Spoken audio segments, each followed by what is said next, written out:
రామ్మా.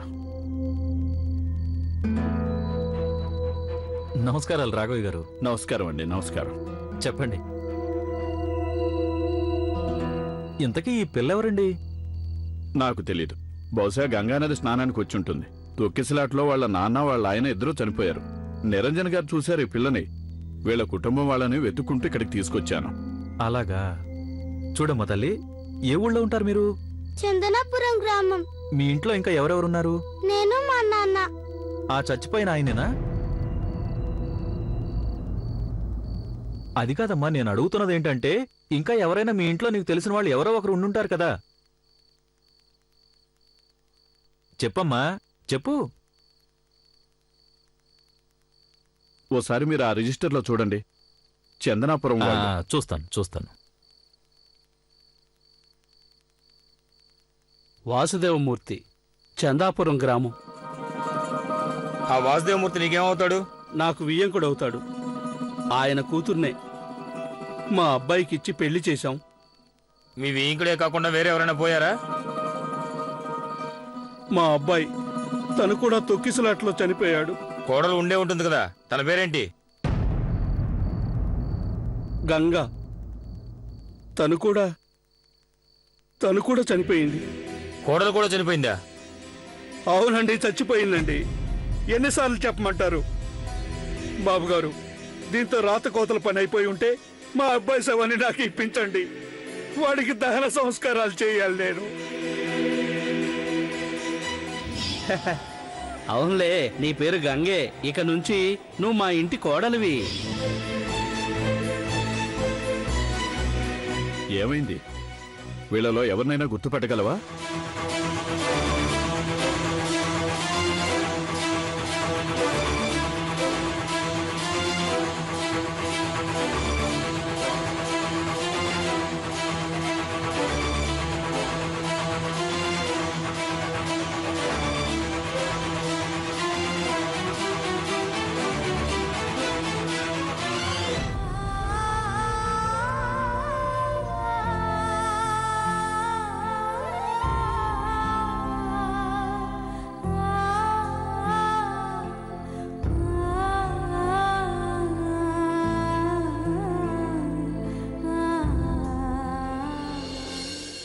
వారణాసిలో మీలాంటి పెద్దవారు ఉండబట్టే ఇంత పెద్ద దుర్ఘటన జరిగినా కూడా చాలా సమర్థవంతంగా ఎదుర్కోగలిగారండి.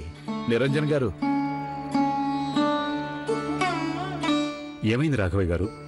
పాపను వెనక్కి తీసుకొచ్చారే? చాలా విచిత్రమైన పిల్లలా ఉంది. అక్కడికి వెళ్ళాక మా మామయ్య గారు కూడా చనిపోయారంటుంది. మామగారు కూడా చనిపోయారా? మరి ఇందాక ఆయన బతికే ఉన్నాడని నాతో అన్నావు? అదే మరి. ఈ పిల్ల ఒకసారి అలా అంటుంది, ఒకసారి ఇలా అంటుంది. భయపడినట్టుంది. ఇంత పెద్ద దుర్ఘటన చూసేసరికి భయపడిపోయి ఉంటుంది. తండ్రి పోయాడు, భర్త మామగారు కూడా చనిపోయారు. ఈ పాపకెవరూ లేరు. తనని ఇలా ఒంటరిగా వదిలేయటం మంచిది కాదు. శిబిరం ఉందిగా, అక్కడ ఉండమందాం. వద్దు రాఘవయ్య గారు. శిబిరంలో పరిస్థితి మీరు చూశారుగా. అక్కడ తాగటానికి శుభ్రమైన నీళ్లు లేవు, మంచి భోజనం లేదు, పడుకోవటానికి కూడా సరైన ఏర్పాట్లు లేవు. పైగా తన ఆడపిల్ల. అక్కడొద్దు, తను ఉండటానికి వేరే ఏర్పాట్లు చేద్దాం. నిరంజన్ గారు, ఇంకా సేపట్లో తెల్లవారిపోతుంది. మీకింకా చాలా పనులున్నాయి కదా. ఆయన సరిగ్గానే చెప్పారు. మీరెందుకు అనవసరమైన తలనొప్పులు తెచ్చుకుంటారు? ఏదో ఒకరో ఇద్దరో అయితే అర్థం చేసుకోవచ్చు. కానీ ఇక్కడ ఎంతో మంది అనాథలు పడి ఉన్నారు. మీకు నా సలహా ఏంటంటే తనని అనాథ శరణాలయానికి అప్పగించండి. సరే, నేను ఇప్పుడే తనని అప్పగించేసి వస్తాను. సరే. ఏ పిల్ల, పద. నన్ను పిల్ల పిల్ల అని పిలుస్తావే?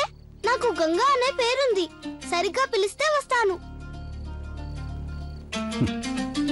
తనన్న దాంట్లో తప్పులేదు.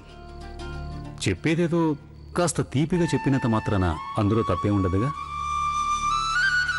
వెళ్ళమ్మా, నువ్వు దేనికి కంగారు పడకు. అనాథ శరణాలయంలో వాళ్ళు నిన్ను బాగా చూసుకుంటారు. పైగా నీకక్కడ భద్రత కూడా ఉంటుంది. అమ్మగారు, మీరు సరేనంటే ఇక బయలుదేరదామా?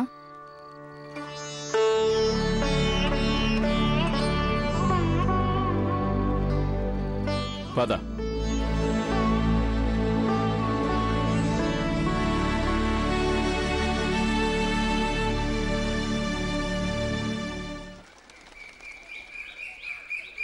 ఐఎమ్ వెరీ సారీ రాఘవయ్య గారు.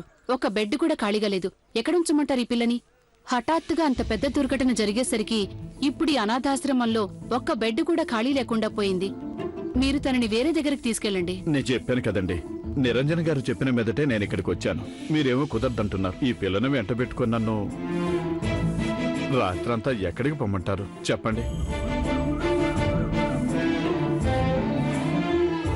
ఒక చోటైతే ఉంది.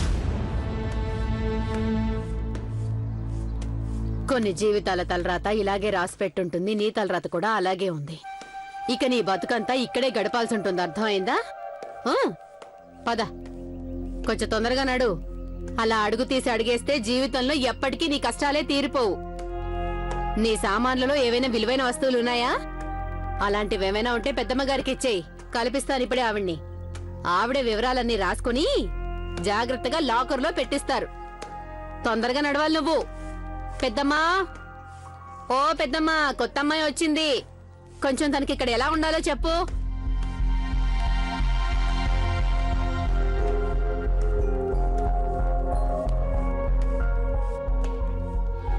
అరే కొంచెం జరగమ్మా. తొందరగా పనులు కానివ్వండి. ఏమిటి? అమ్మా నమస్కారం అమ్మా.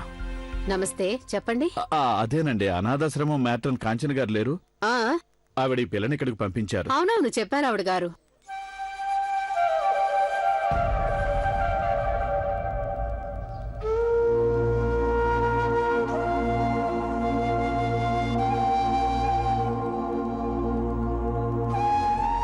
రామ్మా, ఇలా రా.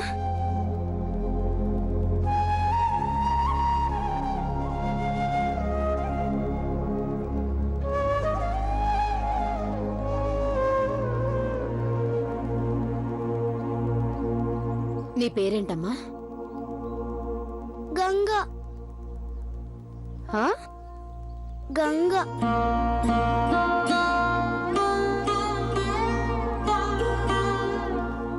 నాకు కాంచన గారు ఏం చెప్పారంటే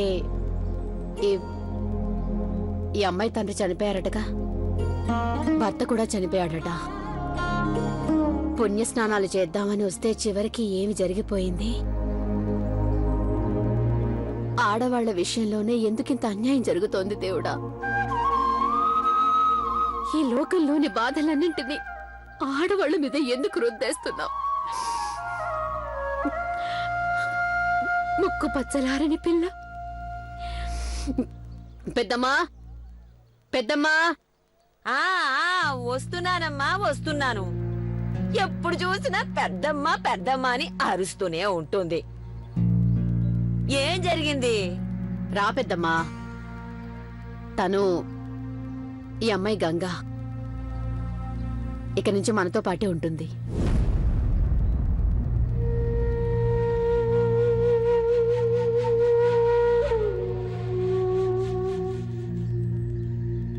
నదీ తీరానికి తీసుకెళ్లి అమ్మాయిని. ఇంకా నుదుట తిలకం పాపం అలాగే ఉంది.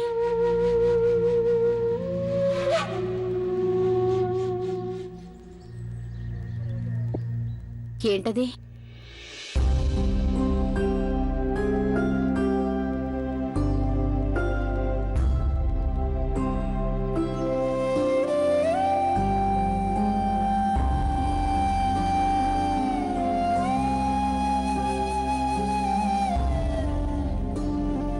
వెళ్ళాం.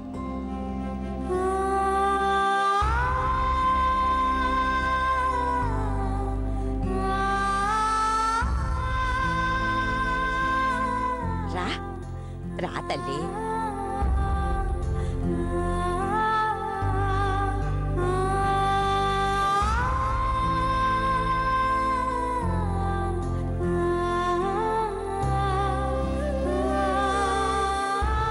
పద తల్లి, పద.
నువ్వే ఊర్లో ఉంటావు? నీ ఊరు పేరేంటి? అత్తవారింటికి వెళ్ళడానికి ముందే వితంతు అయిపోయింది. ఎలా పోయాడు? మీ ఆయన జబ్బు చేసిందా? మాట్లాడవేంటి? మూగుదానివా?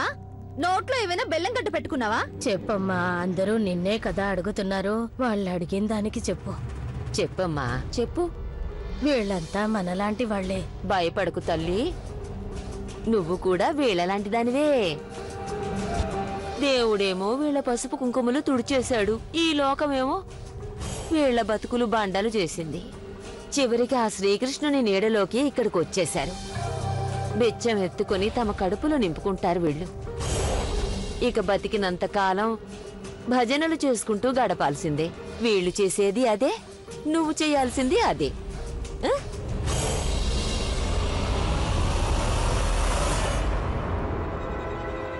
అసలు నేను ఇక్కడ ఉన్నాను. అరే ఆగు, ఎక్కడికి పోతున్నావు? అరే పారిపోతున్నావేంటి? ఆగు. ఆగు, మా మాట వినవా? కాపాడండి, నన్ను కాపాడండి.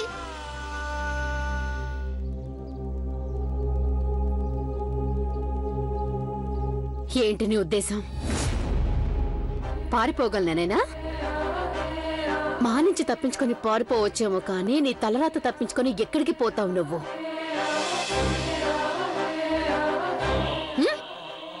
పద. రాను.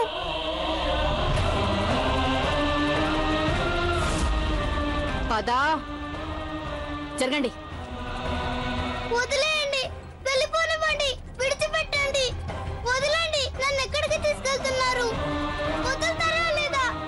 వదిలేమో చెప్తున్నాను కదా, వదలండి, వదలండి, నన్ను వదలండి, నన్ను వదలండి, నన్ను వదులు. పట్టుకోండి. వదులు, నన్ను వదలండి, వదిలిపెట్టండి, వదలండి, నన్ను వదలండి, విడిచిపెట్టండి, నన్ను విడిచిపెట్టండి, నన్ను వదలమని చెప్తున్నానుగా.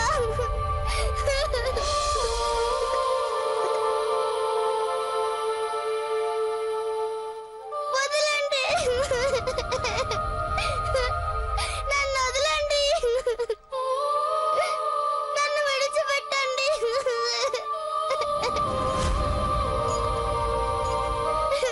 నాన్న, నన్ను వదలండి, నన్ను విడిచిపెట్టండి, నాన్న,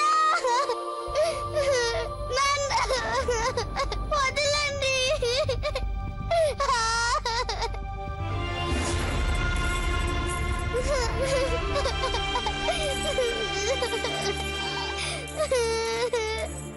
ఎందుకు ఇలా చేస్తున్నారు? నన్ను వదలండి,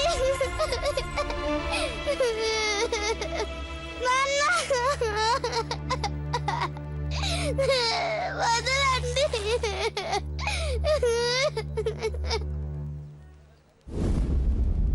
వదలండి.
చూడు తల్లి, ఈ సమాజం తీరే అంతా.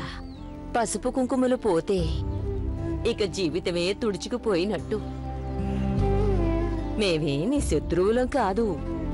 ఇప్పుడు మేము చేసేదంతా మన ఆడవాళ్ల పట్ల ఎప్పుడూ చేసేదే. ఏదో నీ అదృష్టం బావుంది కనుక నీకిక్కడ తలదాచుకునే చోటు దొరికింది. లేదంటే ఎక్కడెక్కడ పడిగాపులు పడేదానివో. ఈ లోకంలో వితంతువు ఒంటరిగా ఉండలేదు. అందుకే మగాళ్ల నీడ కూడా పడకుండా పారిపోతూ ఉంటుంది. ఇదేనమ్మా ఆడవాళ్ల నొసటి రాత. అందుకే ఇలా ఉండవలసి వస్తోంది.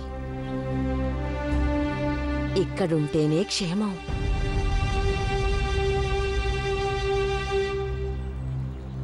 నిస్సహాయురాలైన ఆడదాన్ని స్వార్థానికి వాడుకునే మగవాళ్ళకి ఈ లోకంలో లోటేం లేదు. నా బట్టలు నా నగలు ఎక్కడున్నాయి?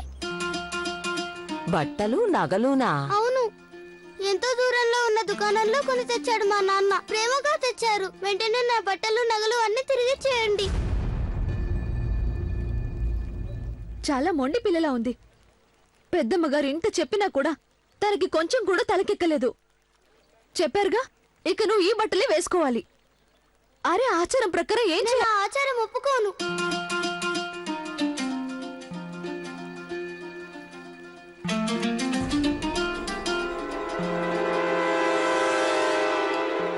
ఒప్పుకోక తప్పదు.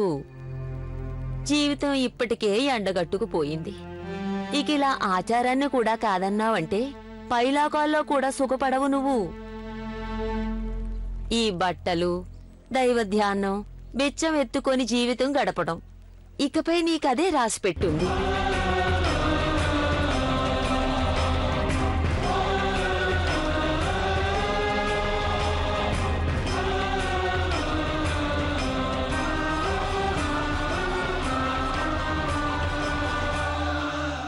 ఏదో ఆలోచిస్తున్నట్టున్నారు. అక్కడ జరిగిన దుర్ఘటన గురించేనా? అలా జరగటం నిజంగా ఘోరం రాఘవయ్య గారు. నేను ఆ పాప గురించి ఆలోచిస్తున్నాను. నేను చెప్పానుగా మీకు, మీరు బెంగ పెట్టుకోవాల్సిన అవసరం లేదు. వితంతువుల ఆశ్రమంలో దిగబెట్టాను. నాకందుకే చాలా బెంగగా ఉంది. చక్కగా బొమ్మలతో ఆడుకుంటూ చదువుకోవలసిన వయసులో తను వితంతువుల ఆశ్రమానికి వెళ్లాల్సి వచ్చింది కదా. మీ మనసు చాలా సున్నితం నిరంజన్ గారు. ఈ లోకంలో బతకాలంటే మనసు కొంచెం కఠోరం చేసుకోవడం అవసరం. అయినా ఆ పిల్లకి మీ వల్ల అయిందంతా చేశారు కదా. ఈ కంతా తన తలరాతే.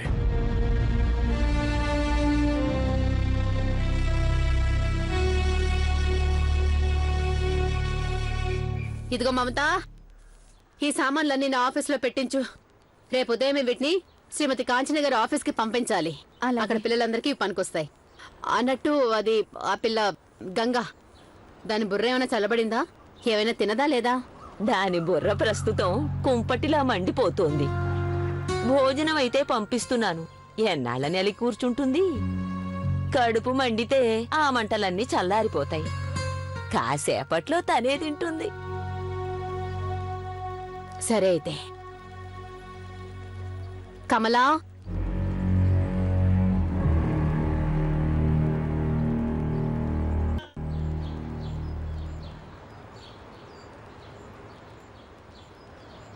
మనం గంగా నదిలో స్నానం చేస్తామా? కానీ కొట్టుకెళ్ళాం కదా. నువ్వు నన్ను గట్టిగా పట్టుకుంటావు కదూ.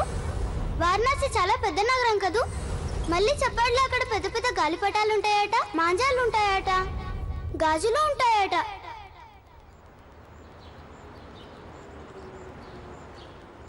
ఇందా భోంచేయి. ఆకలిగా ఉండుంటుంది కదా నీకు. ఏమైంది? అన్నం తినంటావా? ఎందుకు తినవు? ఈ భోజనం అంతా అడుక్కుని తెచ్చిందేగా, అది నేను చూసానులే. మా నాన్న ఏం చెప్పారంటే భోజనం సంపాదించుకొని తినాలన్నారు.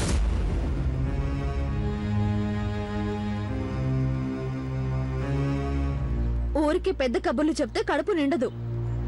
మేమంతా తినేది ఇదే. ఇక ముందు నుంచి నువ్వు కూడా ఇదే తినాలి. వద్దని చెప్పానుగా. ఒక రైతు కూతురు నేను. పస్తులతోనైనా ఉంటాను కానీ అడుక్కుని తినను. కనీసం ఒక్క ముద్దైనా తిను. ఇదిగో చెప్పానుగా వద్దని.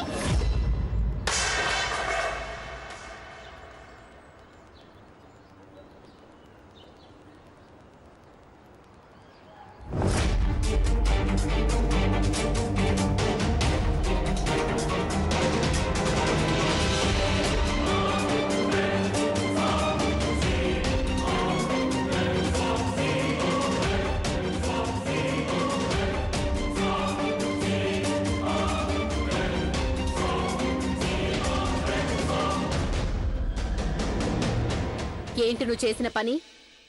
హ్మ్? ఏం పని చేశావని నిన్నే నేను అడుగుతున్నాను. భోజనం ఎందుకు కింద పడేశావు? చెప్పానుగా, అడుక్కున్న భోజనం తినను నేను. తినవో నువ్వు?